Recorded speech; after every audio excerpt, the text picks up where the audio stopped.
Halo teman-teman semuanya, berjumpa lagi dengan saya Adit di sini. Apa kabarnya teman-teman semua? Saya doakan semoga kita semua selalu dalam keadaan baik tanpa kekurangan suatu apapun ya teman-teman. Bagi yang baru pertama kali ke channel ini, saya ucapkan selamat datang dan terima kasih telah klik video ini. Bagi teman-teman yang belum klik tombol subscribe, yuk silakan diklik tombol subscribe-nya beserta tombol loncengnya juga ya, supaya tidak ketinggalan video-video terbaru dari channel ini dan saya pun akan semakin semangat untuk membuat konten terbaik bagi teman-teman semuanya. Thank you guys.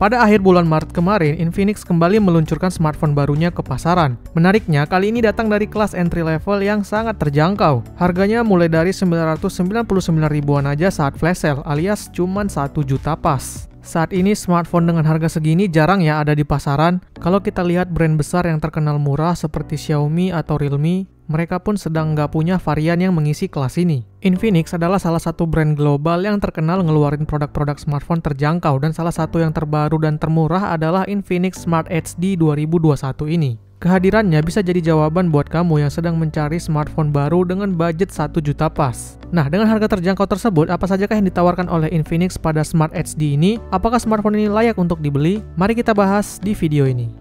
Oke, pertama kita bahas dari paket penjualannya. Saat melihat boxnya, Infinix sama sekali tidak membedakan packaging smartphone ini dengan smartphone lain yang harganya jauh di atasnya ya. Masih menggunakan box khas Infinix dengan warna dominan hijau. Saat dibuka, kita akan mendapatkan buku manual dan kartu garansi, manual X-Club, hardcase transparan. Wow, masih diberikan hardcase juga ya. Lalu ada screen protector, kabel micro USB, dan terakhir ada adapter 5V 1,2 ampere. Untuk harga segini, paket penjualan ini patut diapresiasi ya, saat smartphone dengan harga yang jauh lebih mahal pun banyak yang belum memberi bonus casing atau yang lainnya. Nice. Oh iya, saya mau bahas sedikit tentang lokasi service center Infinix. Di video sebelum-sebelumnya yang ngebahas Infinix, ternyata teman-teman banyak yang berkomentar tentang jaminan after sales Infinix, terutama bertanya mengenai service centernya. Jadi di sini saya akan nunjukin ke kalian list dari service centernya berdasarkan kartu garansinya. Nah, di sini di kartu garansinya ada daftar alamat service center Infinix dan ternyata cukup banyak. Hampir di semua kota-kota besar di Indonesia ada ya. Selain yang ada di list ini, kita juga bisa cari service center terdekat dengan kita dengan mengunjungi web carlcare.com, atau kita juga bisa download aplikasinya. Nanti teman-teman tinggal cari aja melalui website tersebut ya. Semoga ini bisa ngejawab pertanyaan-pertanyaan teman-teman tentang lokasi service center Infinix. Oke, kita lanjut. Selanjutnya kita bahas fisik smartphone-nya. Kita mulai dari bagian depan.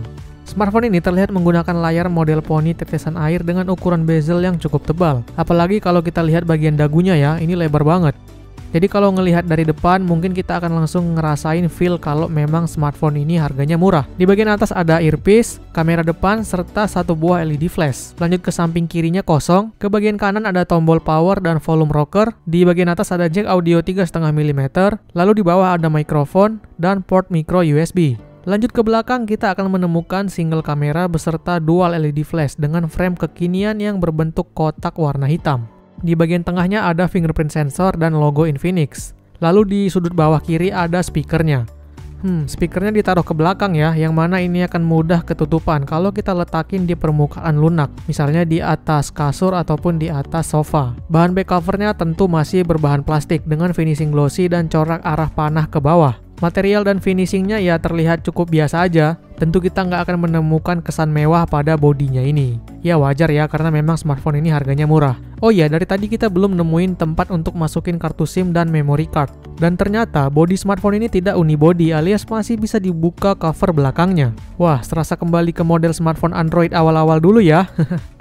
Kita bisa membukanya dengan cara mencungkil bagian sudut kiri bawah. Setelah dibuka, kita akan langsung melihat baterainya ya, yang berukuran 5000 mAh dan juga tertanam ke bodinya. Jadi walau back covernya bisa dibuka, cuman baterainya tetap tidak bisa kita lepas ya, karena dia tertanam di bodi dengan baut. Nah, di atas kanan kita bisa menemukan slot untuk SIM 1 bersebelahan dengan slot micro SD card. Lalu di sisi kirinya di dekat kamera ada slot untuk SIM 2-nya. Jadi kita bisa menggunakan secara bersamaan 2 SIM card plus 1 SD card ya. Model back cover seperti ini sih ada kekurangannya ya. Jadi kalau misalkan smartphone-nya jatuh, ada kemungkinan back covernya ini akan terlepas dan bahkan bisa pecah. Untuk bobotnya sebesar 193,44 gram dan ketebalannya 96,4 mm.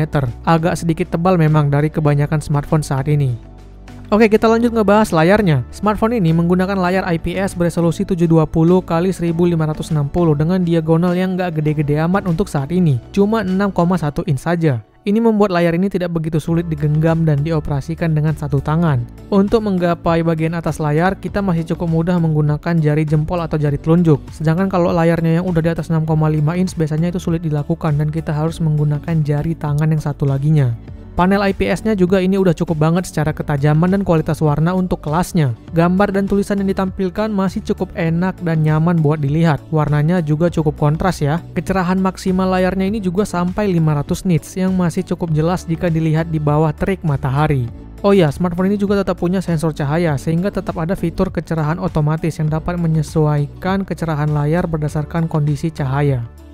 Oke, selanjutnya kita bahas spesifikasi. Nah, untuk bagian ini mungkin dari awal kita udah nggak bisa berharap yang bagus-bagus banget, apalagi melihat harganya. Kita mulai dari jeroannya, yaitu chipset. Smartphone ini cuma dilengkapi dengan MediaTek Helio A22 quad-core 1,8 GHz dengan GPU-nya PowerVR GE8320. Ingat ya, ini cuma quad-core, bukan octa-core. Untuk memorinya juga cuma ada satu varian, yaitu dengan RAM 2GB dan internalnya 32GB.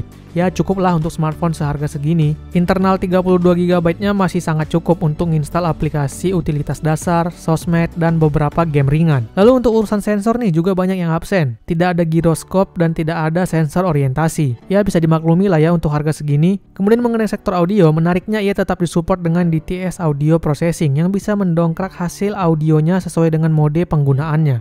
Output suara yang dihasilkan speakernya ini menurut saya sih nggak jelek ya.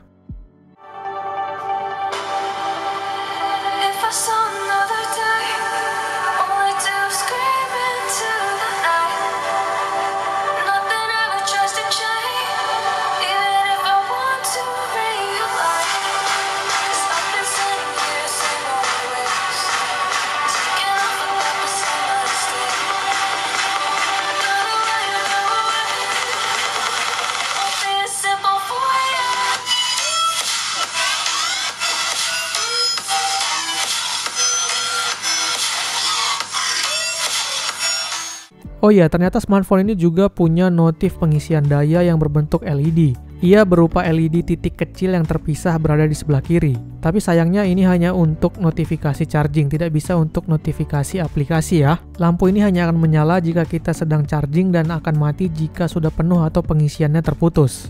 Untuk micro USB-nya sayangnya juga belum support OTG. Untuk fitur keamanan biometrik ini juga bagian yang cukup menarik di kelasnya. Selain support face unlock, ia juga tetap ada fingerprint scanner. Nice. Untuk sistem operasi, ia menjalankan Android 10 Go Edition dengan UI-nya XOS Dolphin versi 6.2.0. Oh iya, salah satu fitur menarik yang ada di Infinix tetap dibawa ke smartphone ini yaitu adalah fitur center 360 derajat. Kita tinggal tahan icon center yang ada di sini dan nanti akan ada opsi untuk mengaktifkan lampu kilat 360. Dengan begitu, flash depan dan belakang akan aktif bersamaan sehingga menghasilkan cahaya keliling atau 360 derajat. Fitur sederhana tapi cukup berguna ya. Lalu untuk daya baterainya, ini juga merupakan hal yang menarik di smartphone 999.000-nya Infinix ini. Walau harganya sangat murah, dia sudah dilengkapi baterai yang cukup besar yaitu 5000 mAh. Di kelas harga segini tentu ini nilai lebih banget. Kapasitas segitu dipadukan dengan chipset hemat daya dan layar yang gak terlalu luas tentu akan irit sekali. Sehingga baterainya ini bisa cukup diandalkan keawetannya. Untuk pemakaian standar bisa bertahan lebih dari sehari. Namun sayang karena chargernya masih 1,2 ampere, pengisian dari 0 sampai 100 itu bisa memakan waktu sekitar 4 jam. Cukup lama ya, tapi masih sebanding lah ya, walaupun ngisinya lama, habisnya juga lama. Selanjutnya kita bahas performanya. Berbekal chipset Helio A20 yang masih quad-core dipadukan dengan RAM 2GB, untuk performa tentu bukan hal yang dicari di smartphone ini. Bisa dibilang apa yang ada pada smartphone ini hanyalah standar minimal, agar sebuah smartphone bisa berjalan dengan baik pada masa ini. Saat di benchmark dengan Antutu, skor yang didapat cuma 71.734 dengan perincian skor CPU-nya 29.000-an dan skor GPU-nya cuma 3.000-an. Dari skor ini mungkin kamu udah bisa nebak performanya. Untuk buka-buka aplikasi ya sedikit ada jeda lah, tapi masih bisa dimaklumi. Begitu juga saat kita scrolling-scrolling, misalkan saat buka Facebook, Instagram, YouTube, atau e-commerce misalnya, sering terjadi penurunan frame rate sehingga kesannya akan patah-patah. Tapi menurut saya ya masih cukup bisa diterima lah. Apalagi dia kan pakainya Android Go ya, jadi lebih disarankan untuk menginstal aplikasi khusus untuk Android Go Edition ataupun aplikasi-aplikasi versi Lite, agar experience dan performanya lebih maksimal. Untuk performa smartphone harga 1 juta pas, saya nilai ini masih sesuai lah dengan harganya. Nah, gimana kalau dipakai ngegame? Kira-kira bisa nggak ya? Langsung aja kita coba. Pertama, untuk mewakili game yang agak berat, kita akan tes menjalankan PUBG Mobile. Ternyata di smartphone ini, game ini masih bisa dijalankan. Setting grafik tentu hanya bisa di low medium. Saat dijalankan, ya FPS-nya terasa rendah, sering patah-patah bahkan. Apalagi kalau pemrosesan grafiknya udah mulai berat. Untuk sekedar nyobain main aja sih masih bisa ya, tapi kalau untuk gamer yang serius tentu smartphone ini tidak cocok. Tapi bukan berarti dia nggak bisa dipakai ngegame ya. Kamu bisa menjalankan game-game yang lebih ringan sebagai alternatif. Misalkan untuk alternatif PUBG Mobile, kamu bisa coba main Free Fire. Untuk game Free Fire, smartphone ini masih bisa memainkannya dengan cukup lancar. FPS-nya masih sangat layak dan tidak ada hal-hal yang mengganggu. Untuk game ini masih sangat layak dan bisa kamu mainkan di smartphone ini. Lalu game kedua yang cocok untuk smartphone spesifikasi seperti ini dan sangat populer ada juga Mobile Legends. Game ini juga masih sangat layak dimainkan di smartphone ini, bahkan untuk yang bermain serius sekalipun. Dan asiknya lagi, untuk setting grafik tetap bisa mode HFR. Nice.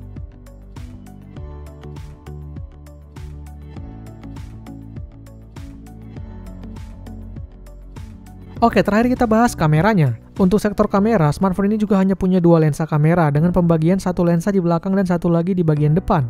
Ya, bisa dibilang kameranya hanya sekedar aja. Bisa dimaklumi lah untuk harganya. Kamera belakangnya ini resolusinya 8 megapiksel dengan f2.0 dan kamera depannya 5 megapiksel f2.0 juga. Untuk mode-mode kamera tentu sangat standar dan sekedarnya aja. Ada mode AI Cam untuk foto auto, video untuk merekam video, perekaman videonya juga bisa sampai 1080p 30 fps ya. Lalu mode cantik untuk foto dengan filter-filter polesan, potret untuk efek bokeh, dan terakhir panorama untuk pengambilan foto panorama yang memanjang. Hasil fotonya juga ini nggak bisa dibilang jelek loh, nggak seburuk yang saya bayangin pada awalnya. Hasilnya masih sangat cukup untuk sekedar jepret-jepret dan diupload ke sosmed. Tapi dengan catatan dalam kondisi cahaya yang cukup ya. Kalau kita ngejepret di tempat yang kurang cahaya, baru akan muncul noise yang cukup kelihatan jelas.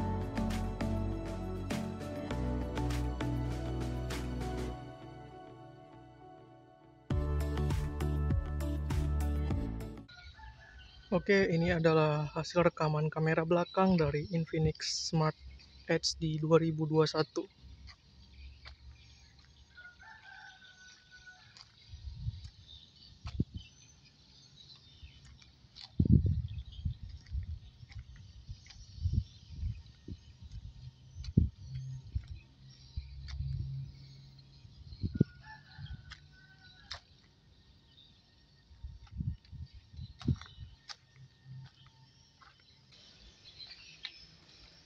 Oke, ini adalah hasil rekaman kamera depan dari Infinix Smart HD 2021.